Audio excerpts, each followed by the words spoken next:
And we're back again at the site of the Democratic National Convention. With us now for a campaign quick check, Dan Balz of the Washington Post, who's been with us and on this story from the very beginning. Well, what do you think? Joe Biden, why did he pick Biden? Well, I think he came to the conclusion in the end that he needed to do something about concerns about his foreign policy experience, his overall inexperience. I think he wanted somebody who he was confident would be able to go after John McCain in a vigorous way, and we certainly saw that yesterday in Springfield.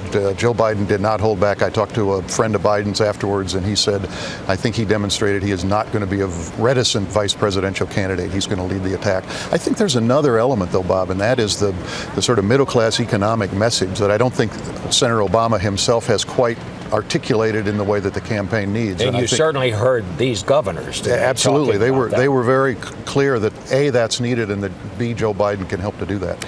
In a funny kind of way, it's as if the Russians and Paris Hilton are responsible for Joe Biden getting on this ticket. I think there's a lot of truth to that. I think once those tanks rolled into Georgia, it raised the opportunity for Joe Biden to be the vice president.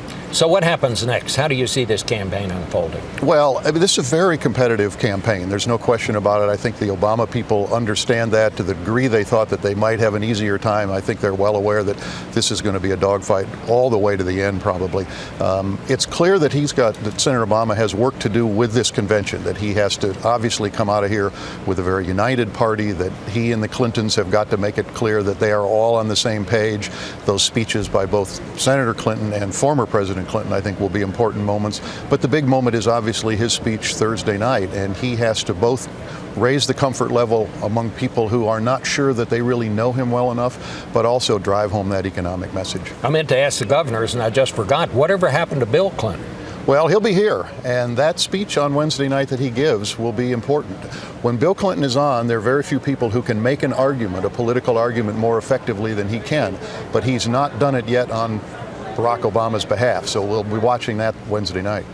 Why do you suppose John McCain hasn't picked his candidate yet, or his running mate? Because he told Katie Couric yesterday that he still hasn't made the decision on that. You think he was just waiting to see what Obama did? I think so. I think there were Republicans who were telling him and the campaign that, look, you have the luxury of waiting until you know what the Democratic ticket looks like.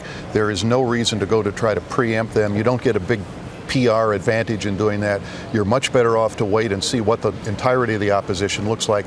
Make your pick at that point. And so I think that they've waited to do that. Who do you think it'll come down to? Well, it looks like it's at this point down to Governor Romney or Governor Pawlenty, but you know, these are always personal decisions. There's always an element of surprise that can be added into it. So I continue to wait to be surprised on this. But those two look like they're the leaders at this point. If he does go with Romney, it'll be because he thinks that Michigan is critical and he absolutely needs him to carry it. But they're not close friends. They are not close friends, but I'm told that since the primaries ended, they have begun to develop a much warmer relationship, that it is much better than it was during the campaign. Do you think this kitchen thing, how many houses that John McCain owns, would that in some way argue against putting another very wealthy person, Romney, on the ticket? Well, we'd be counting a lot of homes if you had a McCain-Romney ticket. There's no question about that.